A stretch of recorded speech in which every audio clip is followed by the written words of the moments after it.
Jeff and Kim, your dad was in the textile business and your mom taught. And I mean, they weren't artists per se, but there was enough of an interest in, you know, creative life at home that your parents commissioned a house when you two were kids, and I know you observed that process. How would you describe the Kovel family culture? You want to start? Well, hi. We had a lot of fun growing up, is what I would say, or have, and still have a lot of fun. But we grew up without a lot of expectations, I think, in terms of where we were headed. A lot of support to kind of pursue our dreams, and this house, I think, was a really big piece for all of us in terms of just inspiring us and what, particularly design, I think, how it could impact your day-to-day life. Yeah, and I think our parents taking I mean, as you said, they were not artists, and they had never designed anything before or been part of a co-creation process.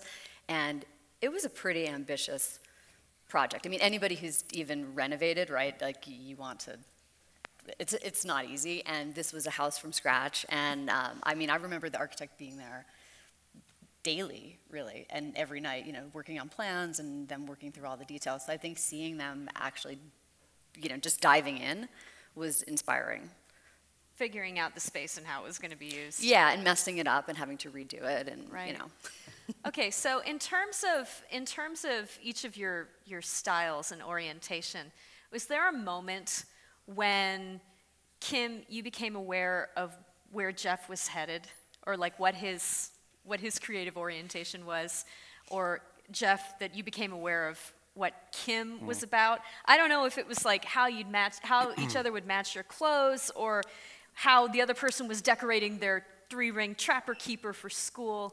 But when did you start to see where each other were going? Your tiger painting? Your tiger painting. He did Oh, this amazing. my. No, it's more of a joke, but an inside joke. Was this on a van or on like velvet? It was. And it was my bleeding heart pencil drawing stage. Yeah, it was a really sad, kind of like a sad puppy, but it was a sad tiger. Oh. It was a series of sad animals. Yeah. It was. And then there was the ever-present Lego, which you rocked at. But I think that Jeff was creative, not in other ways, in the ways that, you know, you were playing video games, those like weird Atari video games, and you just were doing it in different style, and it was more of a approach to life, I think, for me, looking at you as a kid.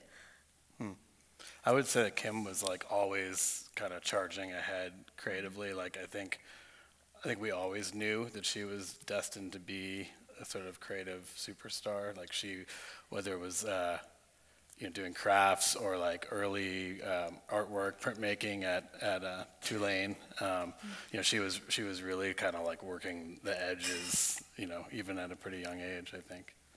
Was there a project that became symbolic of the effect Kim was having on the household? I would point to her asymmetrical haircut print, which was her self-portrait that she did. Still hangs in printmaking. Yeah, and she was in a phase, I think, where like one side of her head was shaved and the other was like combed over or something. I will always have an asym, is what I had said. And she made this like really iconic print, and it has hung for 35 years or whatever in our house. And I should have totally had Yes, I should have totally had your parents send me a print of that. That would have made the slideshow as a follow-up extra. Yeah. So you guys have heard a little bit about Kim's work, senior material and color innovator at the Innovation Kitchen at Nike, and her sensibility and her process have guided a lot of looks at Merrill and Fila and Nike's Jordan brand too, when it was time to move beyond the red and black and white color scheme. But she's got a really broad range as a maker. There have been forays into glass with the other Kovel sibling, Andy of, did she say Andy or Andy? Andy. Andy of Esk Studio, and the line of charms, which, whoa, I just like, kid loses a tooth, let's make something. I love that. And then the coloring books made with Mark Smith. So Kim, like in your work with Nike, your job is to use color and other aesthetic qualities to create the narratives that that define a brand. Could you talk to us about the kind of touchstones that you start out with? Are you just constantly working Instagram and other visual other visual things in your life and just getting things amassed? Well, yes and no. So my role currently is really more like science-y, the science of color and pushing color and material into. So I'm not creating palettes and working through palettes and narrative as I was with color design for footwear. That was really more of that. And at that point, so the way I work is not, it's not, hey, let's go on a trip and see what's out there. It's really like, I mean, we laugh about this, but it's what's the least I can do. And yeah, it's what's the least I can do. Things are out there already. What's A plus C equals 1, 2, 3, or equals, and it's the not kind of designing. It's more of exploring and refining. And then that's how the stories are put together, and then the work kind of comes from there. So like we were talking about this morning with, what is it, the way not to think, or the way to not do something, is really where I start from. When you are working, I mean, would you consider it a collaging process? Yeah, I'm very visual and kind of like messy in that sense, yes. And then one thing kind of leads to the next. And it's less about social media or Instagram or even following what anybody's doing at all, especially now. That's not, no. I mean, I'm looking at new ways of creating material and color, not creating palettes. How far does the science end of it go? I have an honorary PhD in optics, which is a joke because I don't. But I'm smart enough to know that I don't know really anything about optics or physics, and at what point the breadcrumbs stop for me, and I have to, work with people who are really smart and great at that. Yeah. So it's pretty sciencey, the stuff that we're working on, but I know enough to fake it now. So again, Kim's work is kept on a level of secrecy that's sort of on the line with the NSA. But I did want to ask, it's color and sneakers. What do you feel like you? It's very dangerous. What do you feel like you have learned about how people react to color that wasn't evident from when you were just doing mood boards and? Yeah. So color innovation, is brand new, and it's an complete opposite. When it was, hey, here's the seasonal direction, everybody had an opinion. Everybody has a memory, related to this color. Oh, did you think about 2 seasons before we did that? We can't sell yellow. It's like all this baggage and negativity, and it was a constant uphill battle. When we start talking about innovation in color and showing people, it's magic. So people are like, what? We've never done that before. Let's do that. So it's night and day. It's way more fun when people are psyched on when it's not an uphill battle. Yeah. Do you feel like you're more you're trying to tap into people's intuitions more now? No, I'm trying to. I'm not even trying to do anything. The work speaks for itself. Truly, it's like I'm putting stuff in front of people and they're just responding to it, and it's really the narrative. As I start talking, they're not even listening to me anymore, which is great. And it's actually funny. It's like I see them gloss over and they're just looking at stuff. So it's right. Jeff's portfolio includes some of the iconic brand of the Northwest, Nike. His firm Skylab has handled work out at the campus, and he's also brought a lot of style to public projects for the city of Portland that you may have seen if you're in town. But arguably, his biggest gifts to Portland are shaping how the world sees the city, whether it's a place like the Doug Fir Lounge, or the kind of house that gets people thinking, that's where the cool vampires are gonna live. That's it right there. But if you look past all the rock and roll veneer, there's this, I think in Skylab designs, you start to see a fearlessness and a real embrace of natural settings and environments. It's been really fun watching the firm's work over the years. I mean, would you feel like there's a place that you're proudest of Skylab for having gone? I don't mean that in terms of a specific site, but like a kind of design that you're very happy you've embraced. You know, what's actually really interesting, I think, about Skylab was sort of unplanned, which is that we never really do the same thing twice. And that wasn't really by design. Like I didn't write a business plan that said we're gonna, you know, be incredibly diverse and tackle all different types of projects and not specialize. It was more, I moved to Portland in 1995 from New York, and then, or 96, and then in 99 started Skylab, really with no clients, and just was young and brash and just said, let's do this. And so that, we had to be extremely, sort of entrepreneurial about every opportunity. So some businesses like Doug Fur that we invented to create our own clients, and then just taking any opportunity we could and trying to maximize the outcome, right? And I think that just turned into this thing, which is now this brand that's about design and less about, you know, housing or a look. Yeah. What were the challenges of trying to build that kind of firm that wasn't going to do the same thing project after project at the same time that you were trying to build a firm? Yeah. It's super challenging. I think it's definitely the hard way to do it, right? Because I think what people figure out pretty quickly is that, you know, design is challenging. The efficiencies that are created in repeating the types of projects are a good way to sort of have your budgets, you know, last and sort of refine and perfect a certain product type. We really don't have very much of that. So, you know, we have to be really diligent in terms of, you know, being innovative and creating our project, but also making sure we have enough time to execute it really well and, you know, on budget and on time. So kind of keeping a long game in mind about where this all has to end up rather than... Right. Well, just making sure that, you know, I mean, we running a design business is really hard, and I think that our business is probably extra hard because we've got 40 people and they're all doing different types of projects, and, you know, when, you know, Nike is 1 million square feet and we're doing brand work that's, you know, 1,000 square feet, and you know, how do you juggle those teams and stitch it together? And it's a very dynamic situation. Right. Jeff, you had a chance to watch Kim's work develop over time.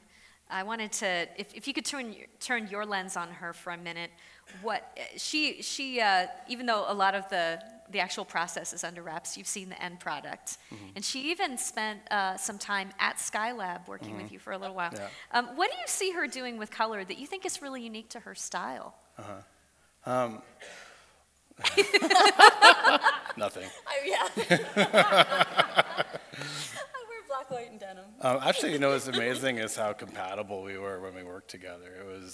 Kim came on board as an interior designer for, I don't know, a year or two, and I sort of just immediately was able to work really creatively within our kind of system, and our system's pretty open-ended. It's not like there's not a prescribed outcome, but there is kind of a level of kind of thinking that needs to go behind everything, and a level of coordination and whatnot, and you sort of walked in the door with that, which was kind of amazing.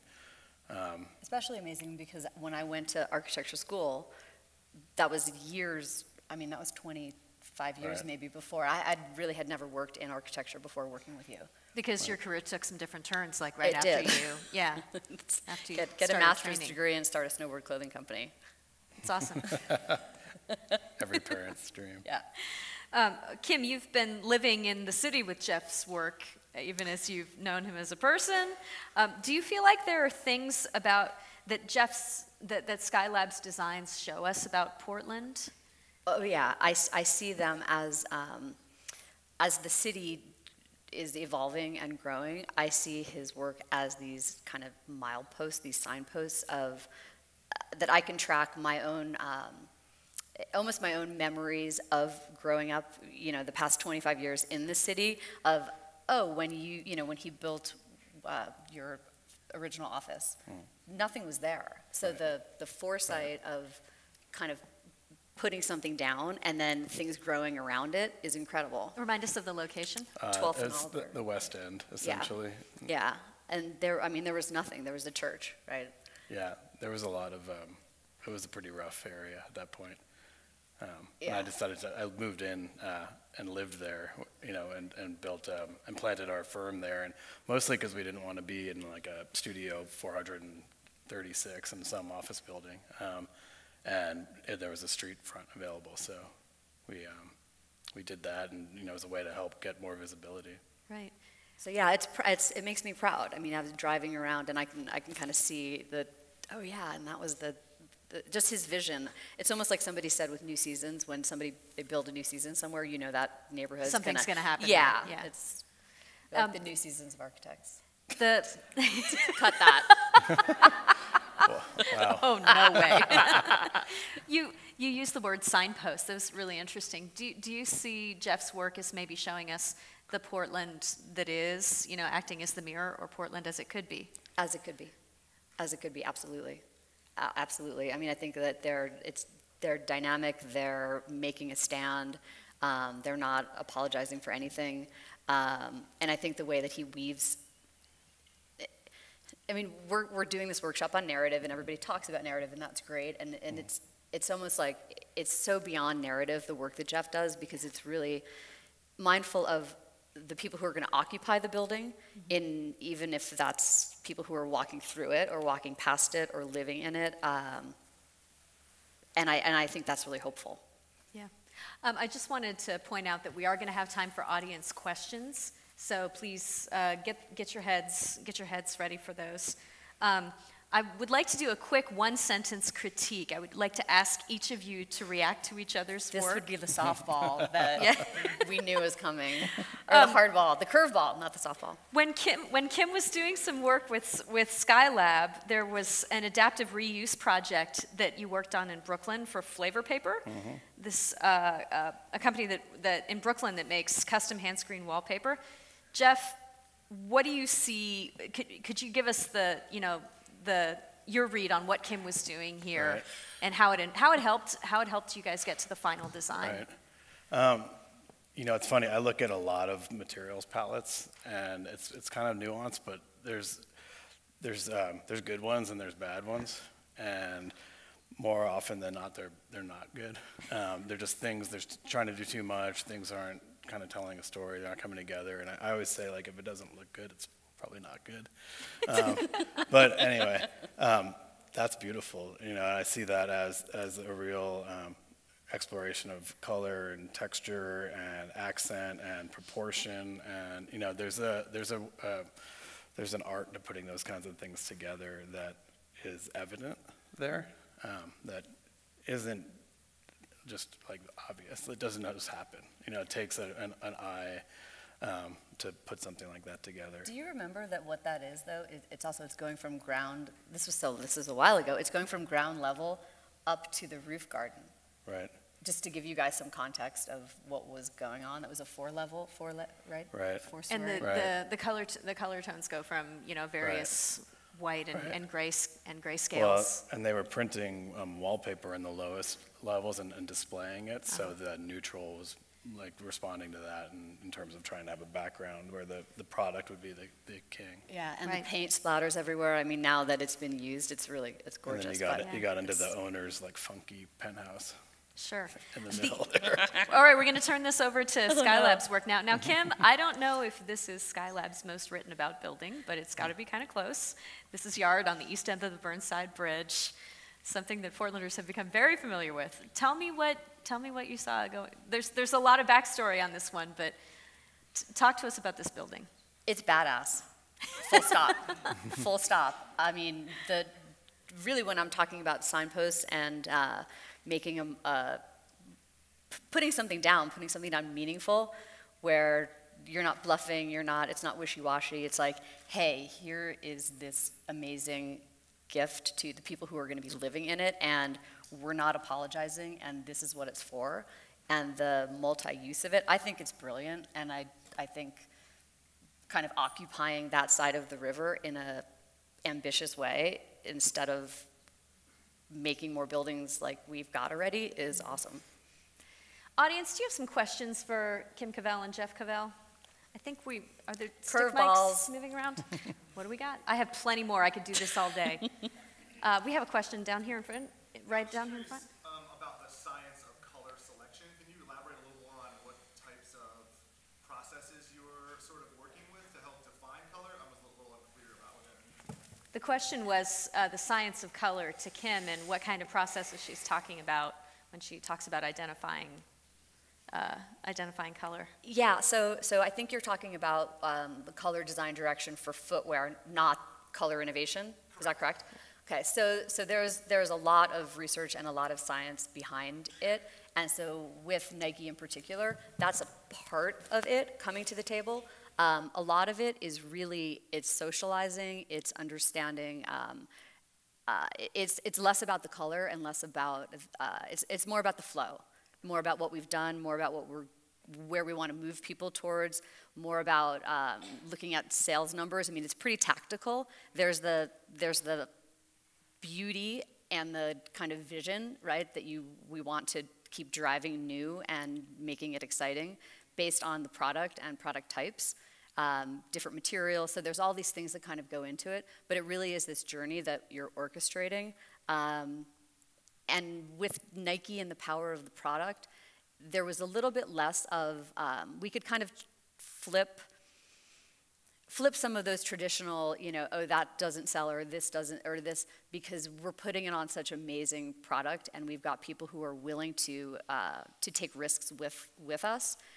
I mean, granted, it's a risk that's this big versus, hey, it's a public company and we need to sell a bunch of stuff. But that helped move things along. Thanks for the question. Others? I've got one. Oh, was there one over here? Yes. Jeff? Yeah. For Jeff?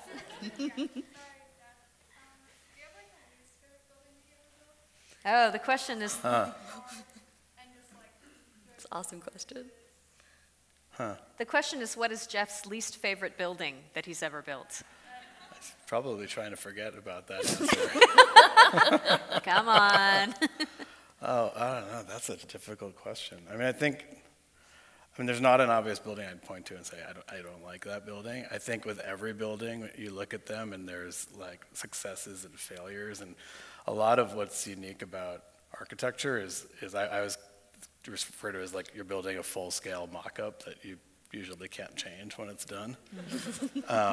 Because it's not like a product where you can like build it, prototype it, refine it, redo it. It's like, You're only making it once. You do everything you can and to figure it out. And we use a lot of tools like rendering and whatnot, and modeling and 3D printing and stuff like that to really study those things. But, like I could point to aspects of every project and be like, that didn't turn out as well as it could have, and that turned out better than it. But I don't look at any product and be like, oh, that sucks, Yeah.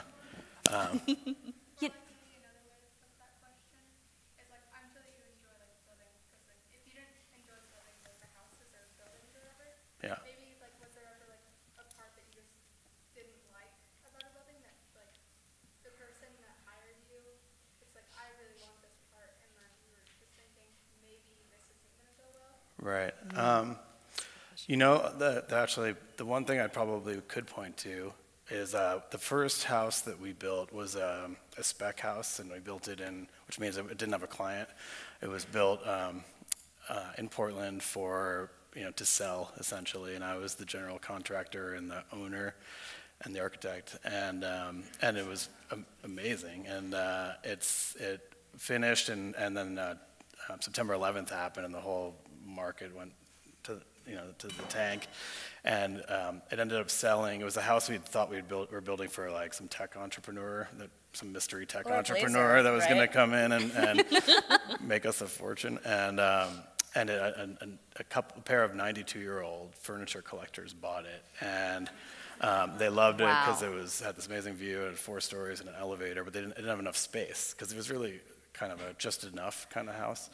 And they wanted to add a whole wing to it. And it was like sticking your hand in a flame as an architect, having to do that to your project, because it didn't make the house better. It made it worse in the end, but I really didn't want anybody else to do that to it either. So it was like something we sort of had to do. That was probably the worst example of that, I'd say. I guess it's a perfect example that projects don't happen in some hermetic world. Yeah. You know, there's always going to be stuff, right. And you just have to roll with it.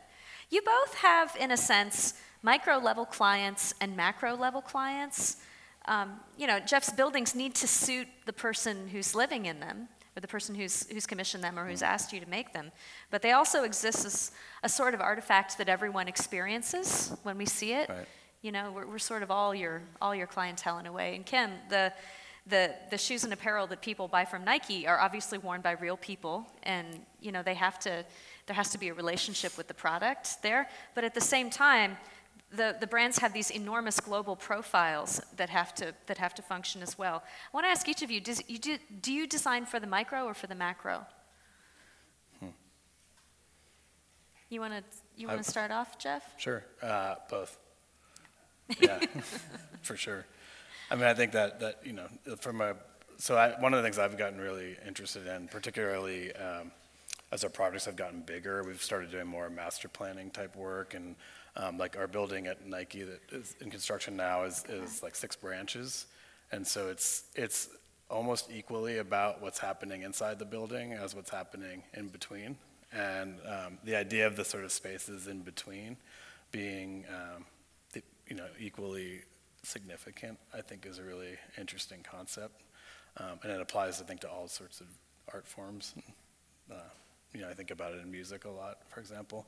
But I think, so in that scenario, we're building the public realm, and we're building, you know, studio space for designers, and there's really no difference between the inside and out, or the public and the private.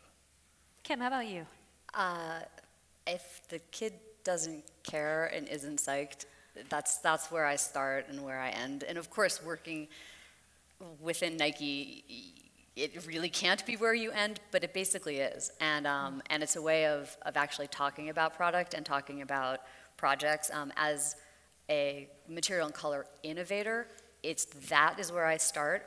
It's also a lot of better world stuff. I don't want to work on anything unless I'm making something better the way that we're doing it better for the world, the planet. But it's if a kid walks in and they walk right past, or no one's noticing what you're wearing, you know, that's full stop. You know, people can work on whatever they want and sell whatever they want, but for me, that's not meaningful. Right. Both of you are raising kids right now. What kind of creative home life have you tried to make for them? Yeah, I mean, I think about this all the time, and I think about, like, obviously for us, having 3 siblings that are like full-on creatives, you know, how, you know, it's a blessing and a curse in some ways, but it's like, it's definitely more a blessing than curse, let's say that. But how do we,